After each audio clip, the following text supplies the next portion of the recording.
खुलुमबाय रायजो राजा नोंथांमोन दिनैहाय इउनाइटेड फराम अफ एक्स एनडिएफबि नि फाउन्डेसन डेमोन गायसन सान दिनैहाय खौरां बिजोङावबो आंनि इउट्युब चेनेलावबो नोंथांमोना नुदों जानांगौ बिरि मिनलाङा माखासे बाथ्रा खेंफोरथि होदों दिनैहाय मोजाङै मोजां जानानैबो थांबाय लोगोसे 2% नौना दाखालि जिहेतु पुलिस जब मोननायफोरना बै व्यक्तिफ्रा बिथांमोननि सोरनि सायाव हामलायथि बावहरदों आरो दानि खुंथायनि दैदेनगिरिफोरनि सायाव मा खावलायदों जों बेखौ गाबोन खोनासंनानैबो लानि आं दिनै बे टपिकखौ दोनथ'नानै गुबुन मोनसे टपिकआव फैनि ख्रिस्टियान आरो बाथौ धोरोमारिनि बिनि सायाव एसे सावरायनि आं धोरोमनि सायाव गोलाव सावराया मोनसे बाथ्राखौल'नो जों बयबो बुंनो नांगोन जे गिबि सिनायथिखौ जों बर' हिसाबै बुंनो थाङोब्लाना बाथौखौनो बुंनांगोन गिबि सिनायथि होनो थाङोब्ला बावहाय ख्रिस्टियान नों उमुक बिनि खोथा फैया आं बिनि सायाव बे धोरोमनि सायाव गोलाव बाथ्रा बुंनो थाङा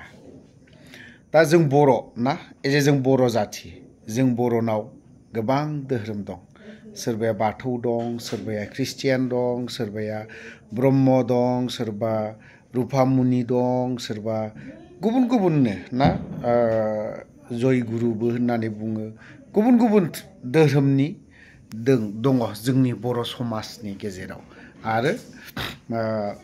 दंखायोबो सोरबाया दिनै ख्रिस्टियान सोरबाया बाथौ सोरबाया दिनै ब्रह्म सोरबाया गुबुन गुबुन धोरोमनि थ' बिनि गेजेरावनो जाहैबाय एसटि मेन खोथाया ना एसटि सार्टिफिकेटखौ दा जायफोरा ख्रिस्टियान बिथांमोननो एसटि सार्टिफिकेट ना बेखौ दा माबाफोराव नायनो थाङोब्लाबो ना मा होनना बुङो इन्टारनेटफोराव नायनो थाङोब्लाबो ख्रिस्टियानफोरनि थाखाय अफ जागोसिगोन नामा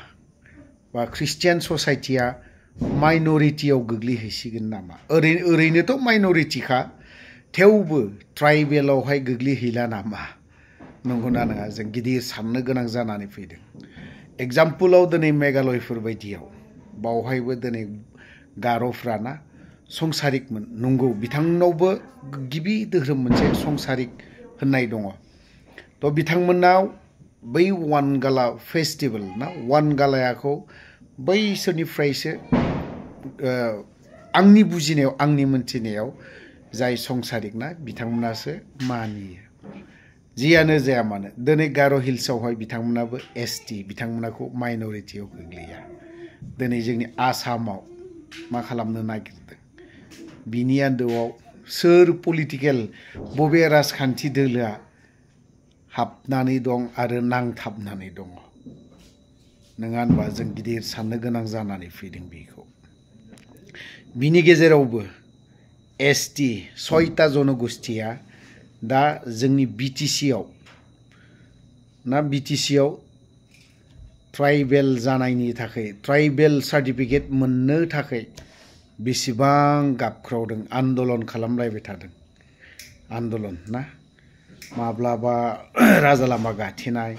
माब्लाबा ट्रेन लामा गाथेनाय माब्लाबा बिटिसि बन्द ना बेफोरबायदि थ' एसटिनि खोथायाव राजबंशीफ्राबो एसटिनि मर्यादा बिगासिनो दङ बै समाव जों बर'फोरखौ बिसोरनो राजबंशी ट्राइबानो बा 6 जनगोष्ठि ट्राइबानो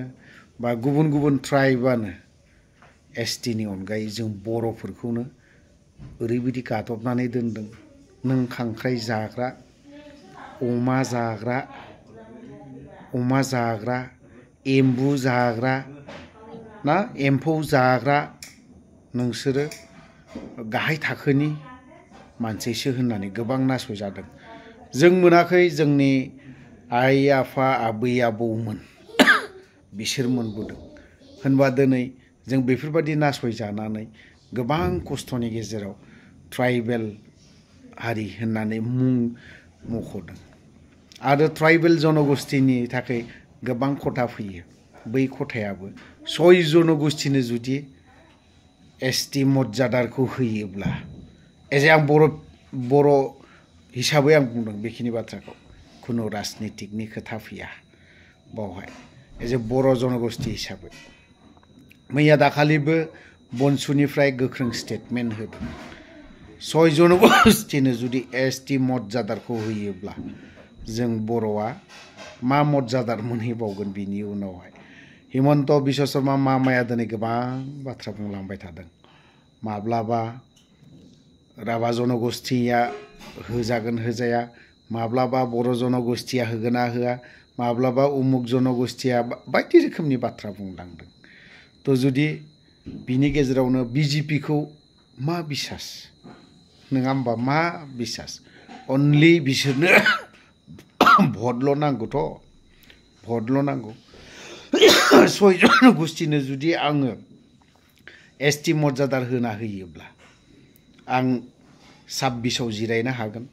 नंगौना नङा 26आव आं बिजेपिया दिनै गोहोआव फैगोन बेखिनि बाथ्राखौ सिन्था खालामलायबाय थादों तो गोलाव बाथ्रा बुंबाय गोलाव खोथा बुंबाय जाबाबो जायाब्लाबो फंनैसो जों गिदिर मोनसे बाथ्रा साननो गोनाङा नैबेसो धोरोमनि बेलायाव जाय ख्रिस्टियानफोर बिथांमोना एसटि सार्टिफिकेटआ दानजामारहैगोन नामा बे जुदि दानजामारोब्ला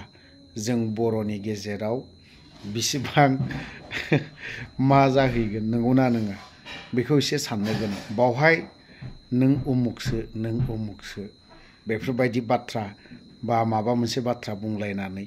लाब गैया आरोबाव माब्लाबा दाफैथों दाजाथों आं नैबेखौसो बुंगोन बर' हारिनि गेजेराव बा जोंनि बिटिसिनि गेजेराव फिन आरो दावहाया दाजाफिनथों जों बेखौसो लुबैयो बा आरो जोंबो गोजोन जोंबो बेफोरबायदि दावहाखौ जोंबो फिन लुबैया आरो बेफोरबायदि जाफिननायखौ जों लुबैया दाजाथों जोंबो बेखौसो लुबैयो ना तो गोलाव बाथ्रा बुंबाय जाबाबो जायाबाबो फंनैसो एसटि सार्टिफिकेटनि सायाव ना बाथ्रा बुंनाय जाबाय गोरोन्थि जादोंब्ला गासैबो जों बर' रायजो राजा दैदेनगिरिफोरनाव क्षमा बा निमाहा बिनानै आं बावहायनो दोनथ'नाय जाबाय जय बर' हारिनि